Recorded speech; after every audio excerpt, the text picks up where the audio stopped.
There are moments within a year when decluttering seems the perfect thing to do.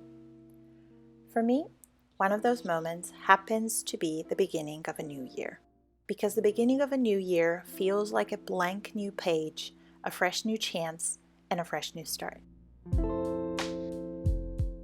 To declutter means to eliminate anything from your own space that doesn't serve a purpose.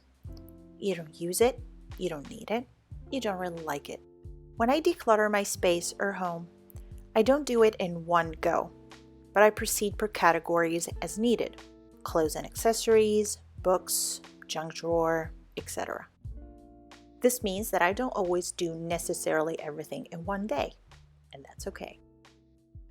Once I identified the area or category that I want to declutter, the first thing I do is take everything out. This is the only way for me to see everything all at once and see how much I actually own.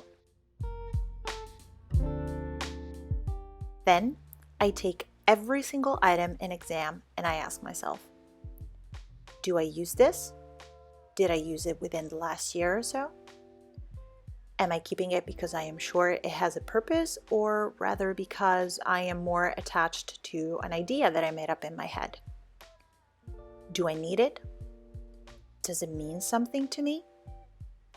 If not, can I donate it, sell it, or swap it? Is there something I can fix that will make it better? Etc. In case of clothes, when in doubt, of course, I also try them on.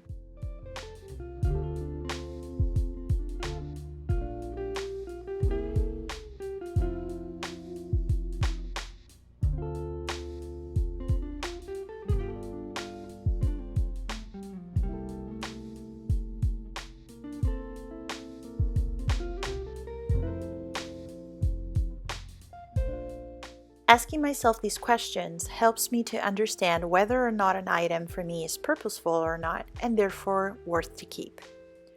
If not, based on the item's conditions, I decide if I will sell it, donate it, swap it, upcycle it, or, if broken or too damaged, simply discard it.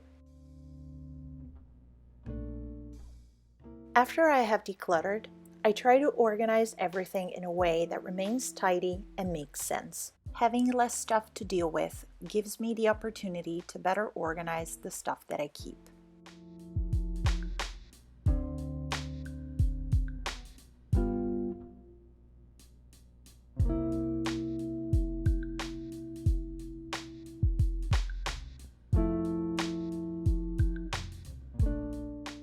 Also, let's not forget digital clutter.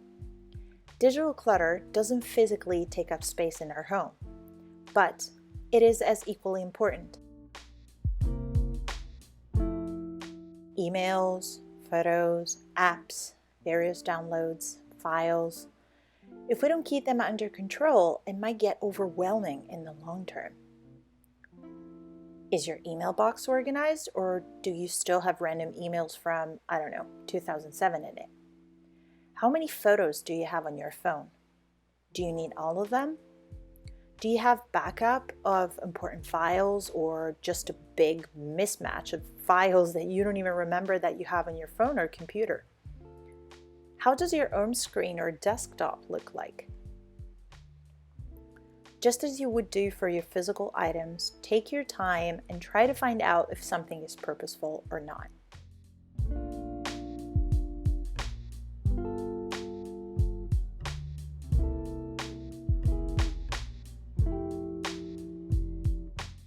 To keep my space or area tidy after decluttering, I use some simple methods.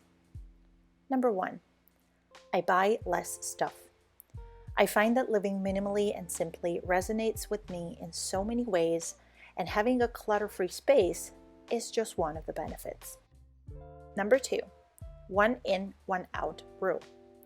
I try to keep some sort of balance between the things that I introduce in my life and the ones that I get rid of.